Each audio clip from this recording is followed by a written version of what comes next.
So we're really fortunate to have found Sonia, who is one of the three founders of Adana.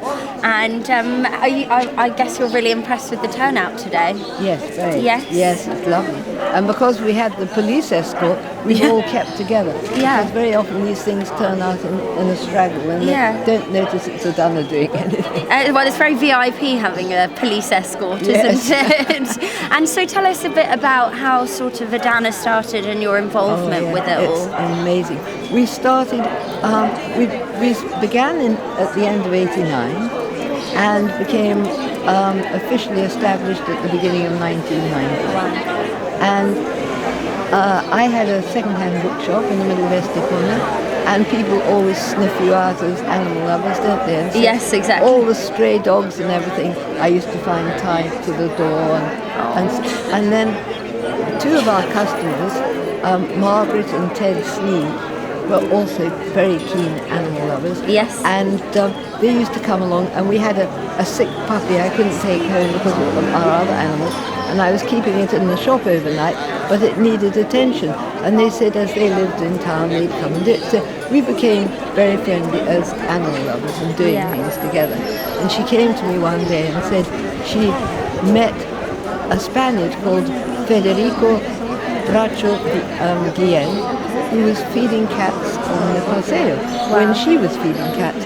And they said it would be so good to be able to start a refuge for the stray animals. And of course I was fully in favour. But they said, but because I was resident, could I become secretary? And I said, look, I have no time to be secretary. Yeah. I've got to cope With your shop, everything on my own. My shop, my sister's away, and I can't manage. So, no, on paper. But she only spoke English and he only spoke Spanish, so that was the end of that. So the very first meeting, of course, we all met together.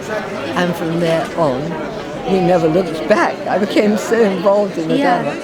And in Adana was, of course, our heart and our lives and the things which we most cared about. Good for you, it's an incredible foundation. And Federico was unusual because he was retired early and he was married but no children, and he because he had a weak heart, and so he devoted all his time and his money and everything to the animals. And he had a heart of gold, and he was wonderful. But he was very emotional, and he wasn't organised. So, and nor were we. I'd never been on a committee or anything, and nobody kept control of the money. Yeah. Until somebody called Ray Oldfield said he would become treasurer.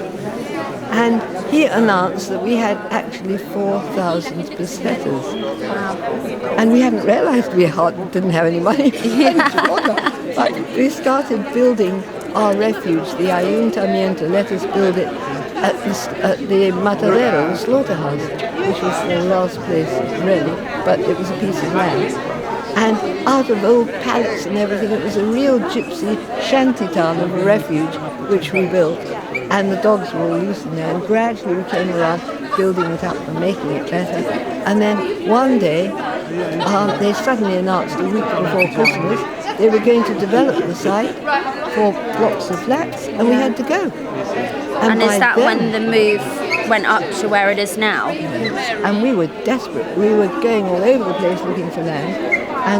And we had a Spanish, Federico had gone, and we had a Spanish president who was a vet. And she was also the local very convenient. She did all our veterinary work free for 9 years. Wow, what a good lady. Wonderful, wonderful girl. Anyway, we found this goat refuge, which we were allowed to take over. It's not ours. We were allowed to take over. And because it's where you are now is government land, isn't it? It is government land. Yes, it is. So do you get a lot of support from the government at all? We've never had any financial support, but we now get very good support. and they've done a lot of refurbishment up there for us and all sorts of things, but they never give us money. But now we have such a wonderful, wonderful team of people working up volunteers. All volunteers. Yeah. But we've got our president who's Mary. We have had a chat with Mary. Yeah. And there's Red and his wife Susie. Yeah, because they're brilliant. Yeah, exactly. And we have all the volunteers who come up to walk. We're always needing more volunteers. No, to clean. People like walking the dogs. We need people to do their cleaning, which has to be done every day. Yeah. Every day. So it's generally there's about six dogs in a pen, are there? Or They vary. We used to have 10 and 15. It just varies. I don't think we often go much over 10 now. It varies a lot. Yeah.